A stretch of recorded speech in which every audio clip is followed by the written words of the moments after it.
Hello guys, hello Virgo, welcome dito sa aking channel, Kapalaran 888 Virgo. Alamin natin kung anong messages, vibration, gabay energy para sa inyong lahat. At ay weekly tarot reading para sa first week ng October 2024. I hope na makuha mo yung energy. I hope na makaresonate ka dito. Gamitin mo ang iyong intuition sa panonood, lalo na kung bago ka lang. And nag-expect ka ng resonate ka palagi or ganito ganyan, gamitin mo ang iyong intuition para yung energy na para sa'yo is ma-receive mo through your intuition. Okay?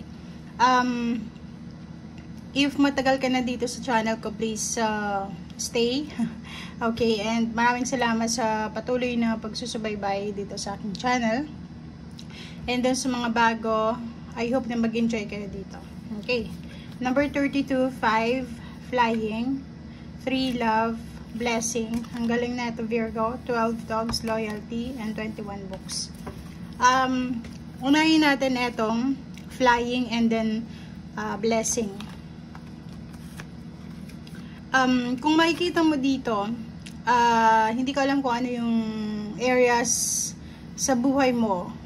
Money, career, financial, spiritual, tangible ba, physical things na kailangan ng pagbabago. Kasi may iba sa inyo dyan na posibleng sawang-sawa na sa comfort zone nyo, 'di ba? May iba na masaya, may iba nag-e-enjoy sila sa comfort zone nila. Pero may iba naman na parang ang gusto nila is makaalis na sa comfort zone nila. Posibleng sa linggong ito, marami kang gagawin para makaalis dyan sa comfort zone na yan. Unang-una, if feeling mo stagnant na yung kinalalagyan mo, it's either work or pwedeng relationship, pwedeng makapag-desisyon ka na maghanap. So, magkapaghanap ng pagbabago. So, ang una mong gagawin siguro is mag-research, kontakin yung mga possible na individual na pwedeng makatulong sa'yo, lalo na sa usaping pera. Yung flying natin dito, parang posibleng managinip ka. This week, pwedeng managinip ka, mapanaginipan mo na lumilipad ka. Parang ganon. Kasi, yun yung yun yung laman ng subconscious mo, yung gusto mong makaalis, gusto mong mag-travel, gusto mong makalipat, gusto mong makaalis na sa stagnant or sa hindi gumagalaw na sitwasyon. Parang ganun. So, eto yung message na to is pwedeng makaresonate sa isang tao or sa marami. So, comment down below if you're resonated.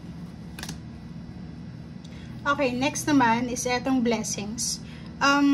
Nakikita ko sa'yo dito, punong-puno ng biyaya. 'Di ba? Lalo na sa relationship. Etong dalawang to is parang nagsasabi na punong-puno ng pagmamahal, etong linggong ito. Punong-puno ng inspiration, good communication, and confidence. Pwedeng may mga long distance relationship, LDR, na pwedeng magkasama ulit this week, or pwedeng may unexpected blessings, like for example, bagong baby, bagong miyembro ng pamilya or kano pa man. So if ikaw ito, i-comment mo din sa comment section. Okay?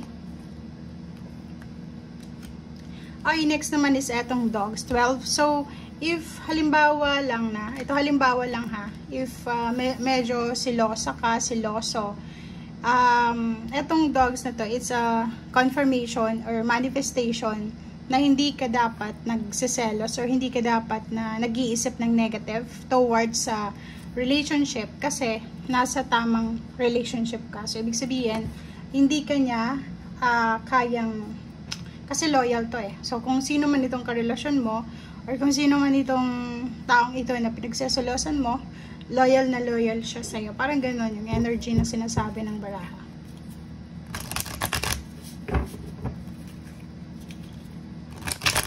And this week din, parang makikita mo yung loyalty ng mga tao sa paligid mo.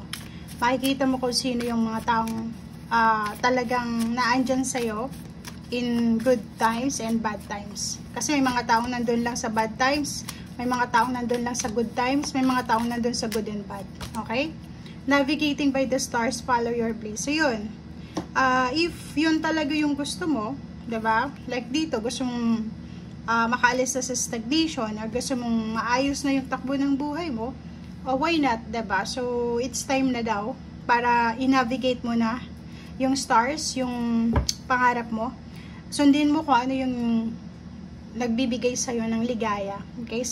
Parang decision making lang siya. So, may mga decision making ka for this week na posibleng nahihirapan kang gawin siya for the past few months. Pero ngayon, nakikita ko siya dito na buo na yung loob mo diba? So, sobrang confident ka, determinado ka na susundin mo kung ano yung sinasabi ng puso mo, and at the same time determinado ka din, confident ka na kung saan ka man papunta, doon mo mahahanap yung talagang totoong kaligayahan, o doon ka masaya, parang ganun. So piliin mo yung lugar, piliin mo yung bagay, relationship, trabaho na nagbibigay sa'yo ng saya, yung nag-e-enjoy ka ba. Okay, so meron ditong the crown. Financially, nakikita natin dito na siguro merong konting scarcity tayong nakikita. Merong imbalance, but on the way na yung good news dito. So, pwedeng yung iba sa inyo dyan, may mga bala kayong gawin regarding sa family life, or pwedeng sa pamilya, sa relationship. Gusto nyo mag-celebrate or kung ano pa man. Pero financially, hindi masyadong stable yung lagay ng iyong kapirahan. And siguro isa yun sa dahilan bakit hindi ka makapag-desisyon. Pero kung makikita mo dito, isang individual na galing sa iyong nakaraan, pwedeng dati mong kaibigan, dating katrabaho, dating kakilala, ang posibleng mag-o-offer sa iyo ng source ng income or source ng money or trabaho, like for example trabaho, ganun, di ba? So beware, maging alert ka kasi pwedeng hindi mo to mapansin. So isang individual, babae man siya or lalaki, siya yung naging parte na ng buhay mo. Pwedeng relatives, friends, or kung sino man siya, na pwedeng siya ang magdala sa iyo ng magandang balita patungkol doon sa hinahanap mong pera. And yung 7 battle wagon, para siyang 6 of wands.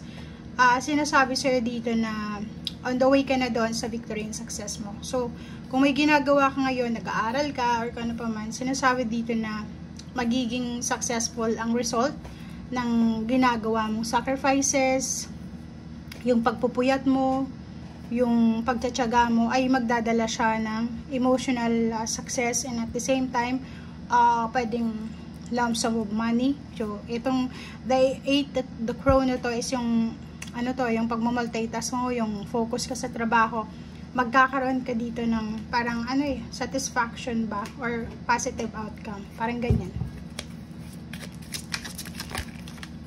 Okay, so 4 of wands and 9 of cups, masaya ka, 'di ba? So sa linggong ito masaya ka, walang rason para sa'yo na malungkot kasi pwedeng kasama mo na yung pamilya mo, or pwedeng nakuha mo yung wini-wish mo, or pwedeng yun nga yung pagbabago na gusto mong mangyari sa buhay mo ay naandyan na.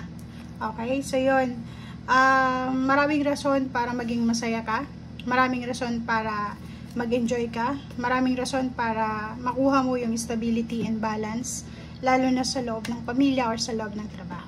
Okay? So, yun ang nakikita natin ngayon, guys. And may mag-travel dito. It's literal na mag-travel siya from far places, or pwedeng meron ditong ang rason dito kung bakit siya mag-travel is para sa stability ng pamilya. May mga okasyon na pwedeng i-celebrate, may kailangan ayusin na papeles, may mga commitment siya na kailangan niyang bigyan ng pansin. And meron din dito na parang kung wala ka namang gagawing paglalakbay sa linggong ito, kailangan mong mag-focus sa ginagawa mo, sa trabaho mo, kasi yung trabahong ito, siya yung magdadala sa'yo ng siya yung parang magiging source ng pag-apaw ng cups mo. Okay? So yung ginagawa mo siya ngayon, hindi lang ikaw yung magiging masaya. Lahat ng pamilya mo ay posibleng maging masaya dyan. Okay? So parang hindi ko alam kung anong ginagawa mo siya ngayon, pero ikaw yung magdadala ng honra sa buong pamilya. Okay? Thank you guys. Bye!